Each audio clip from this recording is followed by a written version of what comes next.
महसूलशाही या आपल्या हक्काच्या चॅनलवर पुन्हा आपले स्वागत आहे. हं.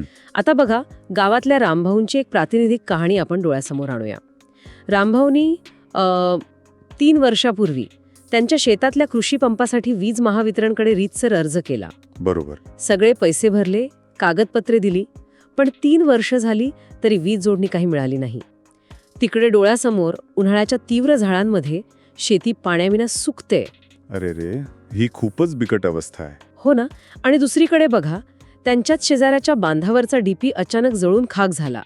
महावितरणने तो महिनोमहिने दुरुस्त केला नाहीच, पण वरून महिना अखेरीस दुप्पट वीज बिल मात्र पाठवून दिलं. हे तर अगदी रोजचंच चित्र आहे. अगदी तेच. ही फक्त एका रामभाऊंची गोष्ट नाहीये. आज महाराष्ट्रातल्या प्रत्येक खेड्यात, प्रत्येक बांधावर शेतकऱ्यांचा हाच रोजचा संघर्ष आहे.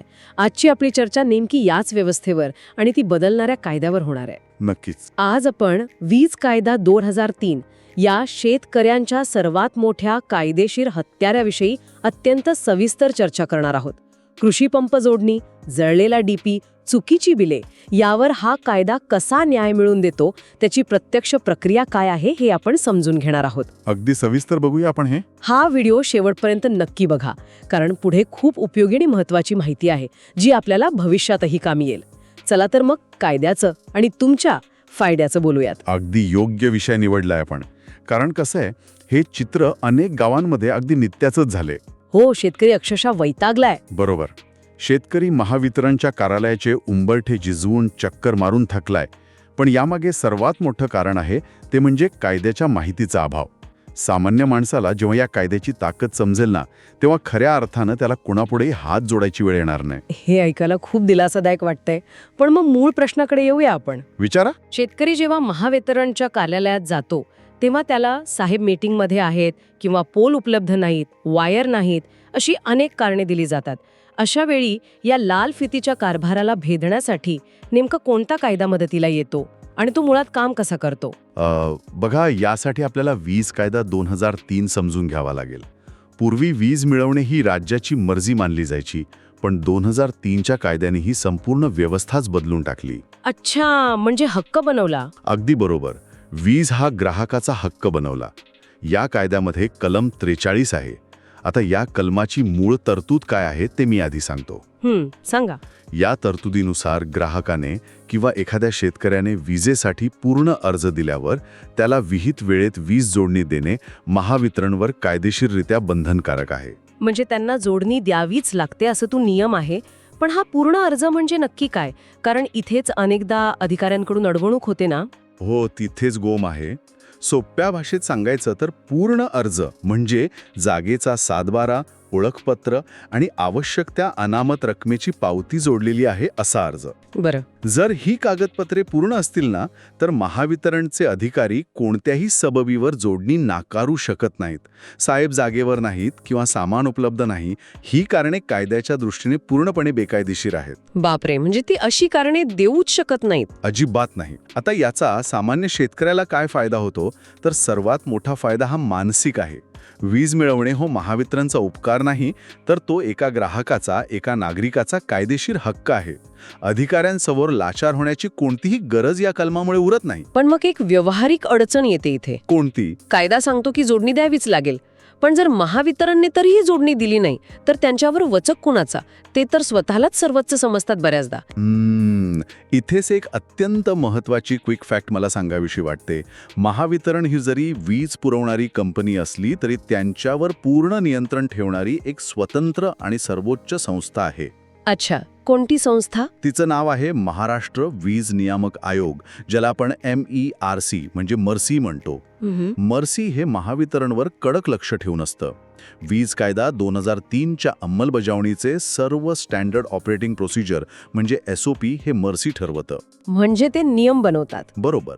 आणि जर अधिकाऱ्यांनी कलम 43चे उल्लंघन केले तर मर्सी त्यांच्यावर कारवाई करू शकतं आणि ग्राहकाला भरपाई मिळवून देऊ शकतं. अच्छा, म्हणजे महावितरणच्या वर देखील एक नियंत्रण ठेवणारी संस्था आहे हे बऱ्याच शेतकऱ्यांना माहीतच नसतं. हो ना, तोच तर मुख्य प्रश्न आहे. आता याच संदर्भात गावात नेहमी पाहायला मिळणारा एक मोठा गैरसमज मला विचारायचा आहे. गावात असा ठाम समज असतो की समजा एखादा डीपी म्हणजे ट्रान्सफॉर्मर जळाला तर महावितरण तो लगेच बदलून देत नाही.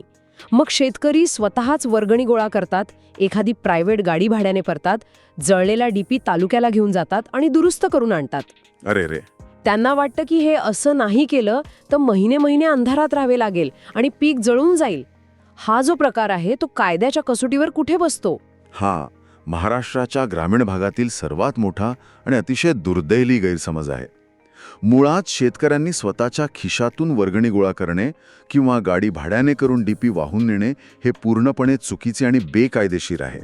खरंच? हो, वीज कायद्याच्या कलम 57 मध्ये याबद्दल अत्यंत स्पष्ट आणि कडक तरतूद आहे. या तरतुदीनुसार जर डीपी किंवा ट्रान्सफॉर्मर जळला किंवा त्यात बिघाड झाला तर तो जास्तीत जास्त 48 तासात दुरुस्त करणे किंवा नवीन बदलून देणे हे 100% महावितरणवर बंधनकारक आहे. एक मिनिट, थांबा. फक्त 48 तास? हो, फक्त 48 तास. हे थोडं अवास्तव वाटत नाही का? म्हणजे ग्रामीण भागात पावसाळ्यात रस्ते खराब असतात किंवा बऱ्याचदा त्यांच्या गोडाऊनमध्ये ट्रान्सफॉर्मर उपलब्धच नसतात. अशावेळी 48 तासांची मर्यादा पाळणे शक्य तरी कसं होणार? कायदा फक्त कागदावरच राहतो ना मग? हा अतिशय योग्य प्रश्न आहे तुमचा.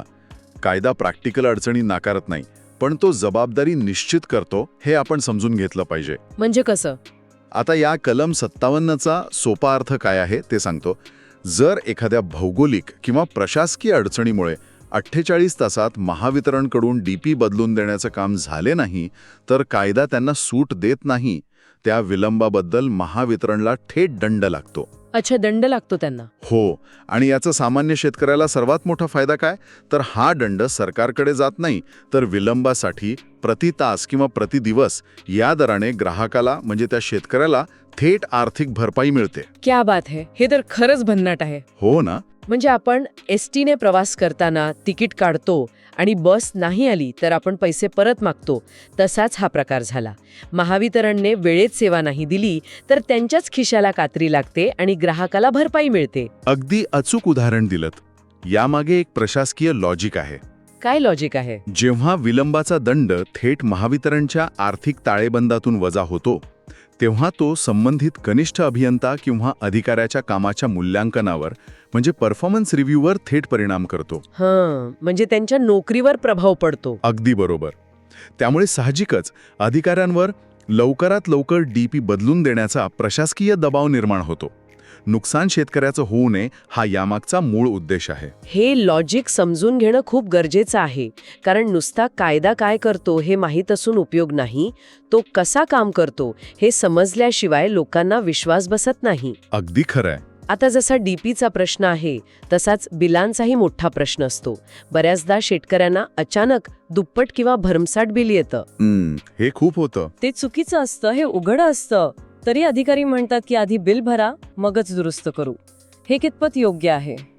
हे अजिबात योग्य नाहीये. कायद्यानुसार वीज बिल हे नेहमी मीटरच्या प्रत्यक्ष रीडिंगवरच आधारित असायला हवंय. जर अंदाजे किंवा चुकीचे बिल आले तर ग्राहकाला माझा मीटर तपासा अशी लेखी मागणी करण्याचा पूर्ण कायदेशीर हक्क आहे.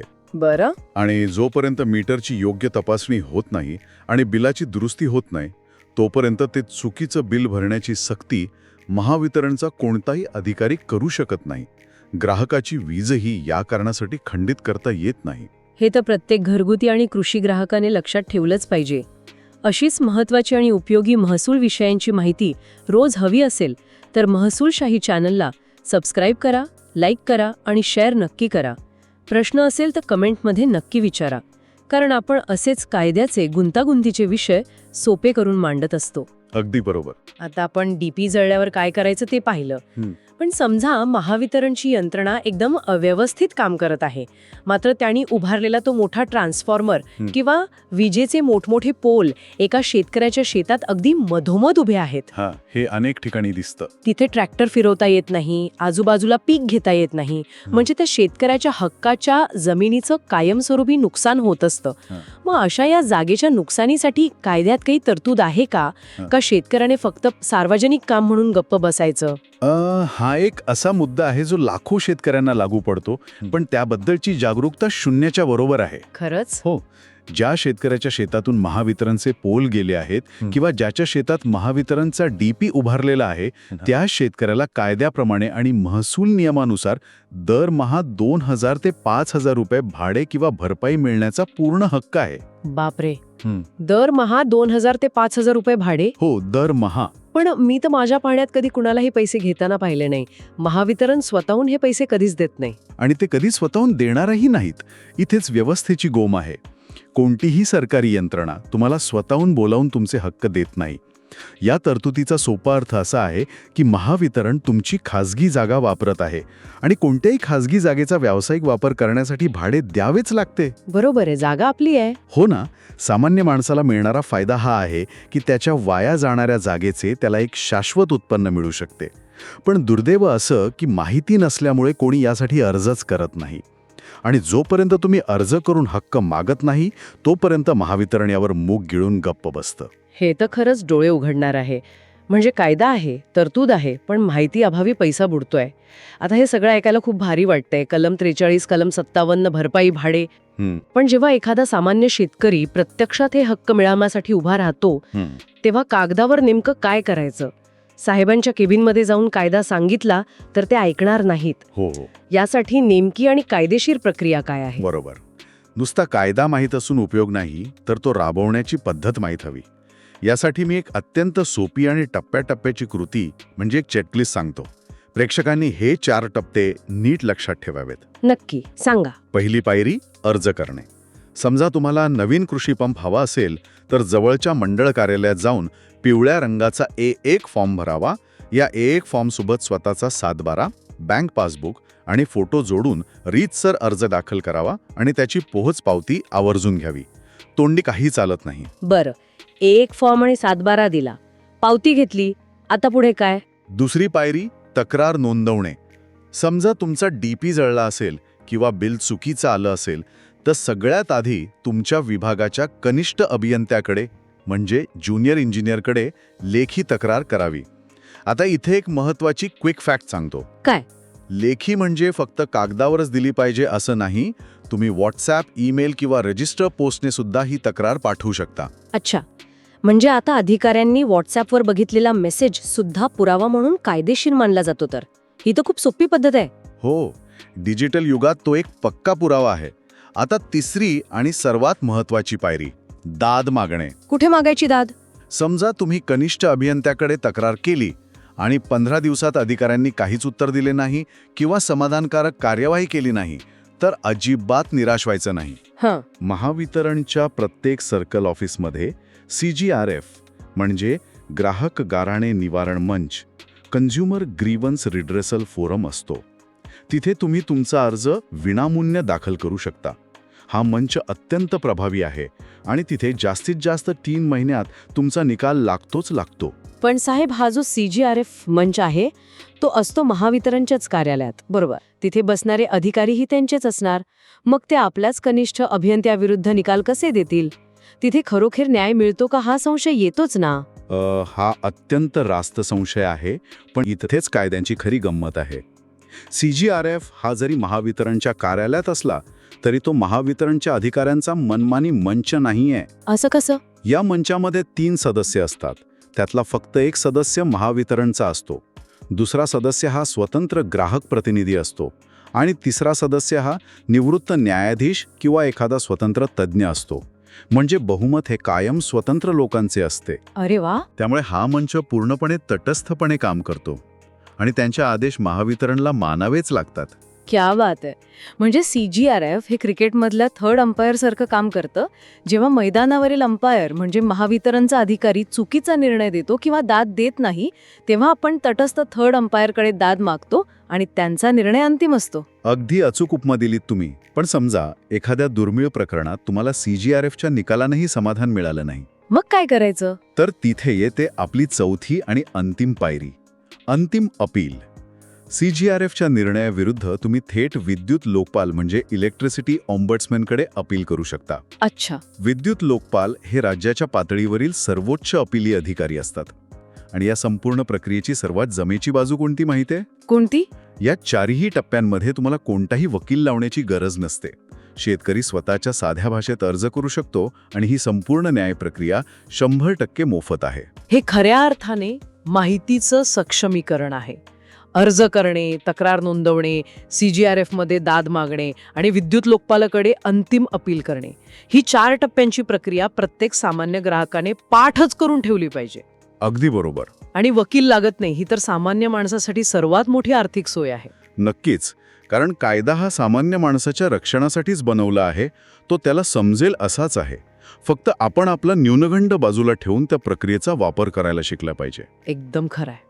तर मंडळी, आजच्या या अत्यंत सविस्तर आणि माहितीपूर्ण चर्चेचा थोडक्यात सारांश बघायचा झाला तर आपण काय शिकलो? पहिली गोष्ट, कलम 43 नुसार पूर्ण अर्ज दिल्यावर वीज जोडणी मिळवणे हा महावितरणाचा उपकार नसून आपला कायदेशीर हक्क आहे. बरोबर. दुसरी गोष्ट, कलम 57 नुसार जळलेला DP 48 तासांत दुरुस्त न झाल्यास महावितरणला दंड बसतो आणि आपल्याला त्याची आर्थिक भरपाई मिळू शकते. तिसरी गोष्ट, शेतात असलेल्या महावितरणच्या पोल आणि DP साठी आपण रीतसर भाडे किंवा नुकसान भरपाईची मागणी करू शकतो. आणि सर्वात महत्त्वाचं म्हणजे यापैकी कोणत्याही अधिकाराचे उल्लंघन झाल्यास CGRF या स्वतंत्र मंचावर आपण विनामूल्य दाद मागू शकतो. आणि हे सर्व हक्क मिळवण्यासाठी तुम्हाला रस्त्यावर उतरून आंदोलन करण्याची गरज नाही, तर एका छोट्याशा कायदेशीर लेखी अर्जाची ताकद पुरेशी आहे, हे नेहमी लक्षात ठेवा. नक्कीच. आजची ही चर्चा तुम्हाला माहितीपूर्ण वाटली असेल तर महसूलशाही चॅनलशी नक्की जोडून राहा. अशीच महत्त्वाची आणि उपयोगी महसूल विषयांची माहिती रोज हवी असेल तर महसूलशाही चॅनलला सबस्क्राईब करा, लाईक करा आणि शेअर नक्की करा. हो. तसेच तुम्हाला अजून कोणत्या महसूल किंवा कायदेशीर विषयांवर माहिती हवी आहे ते कमेंट्समध्ये नक्की सुचवा. आपण त्यावर सविस्तर व्हिडिओ घेऊन येऊ. आणि हो, अशाच नवनवीन खात्रीशीर आणि कायदेशीर माहितीसाठी आपल्या चॅनलच्या व्हॉट्सॲप आणि टेलिग्राम ग्रुपमध्ये सामील होण्याचं आमंत्रण मी सर्वांना देतो. तिथे आपण नियमितपणे महत्त्वाचे शासन निर्णय आणि कायद्यातील बदल शेअर करत असतो. बरोबर. आणि आता सर्वात महत्त्वाची गोष्ट, हा व्हिडिओ आपल्या मित्रांना व्हॉट्सॲप ग्रुपमध्ये फॉरवर्ड करा, जेणेकरून माहिती प्रत्येक गरजू व्यक्तीपर्यंत पोहोचेल. कारण जोपर्यंत सामान्य माणूस कायद्याने साक्षर होत नाही तोपर्यंत ही व्यवस्था बदलणार नाही. नक्कीच.